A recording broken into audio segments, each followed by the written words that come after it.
রাহমাতুল লিল আলামিন তিনি ডাক দিয়ে বললেন, আবু বকর, আল্লাহকে ভয় করে কাঁদছো, কান্নার পানির দাম কত জানুনি? চোখের পানির দাম কত জানেননি?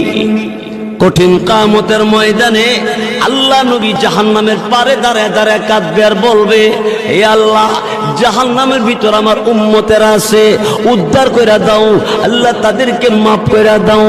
আল্লাহ রাব্বুল আলামিন আমার আল্লাহ তাআলা জিবরাইল ফেরেশতাকে বলবে, জিবরাইল, আমি আল্লাহর কুদরতি দরবারে পানির পাতিল আছে, পানির পাতিল নিয়ে যাও, আমার নবীর কাছে নিয়ে দিবা, নবীকে বলবা এই পাতিলের পানিটা জাহান্নামের ভিতরে ছেড়ে দেওয়ার জন্য। রসুলের কাছে জিবরাইল পানির পাতিল দিবে, আর জিবরাইল ফেরেশতার কাছ থেকে রসুল পানির পাতিল পাইয়া পানিটা জাহান্নামের ভিতরে ছেড়ে দিবে।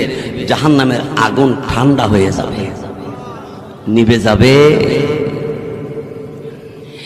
দিলের নবী, আমার আপনার নবী রাহমাতুল লিল আলামিন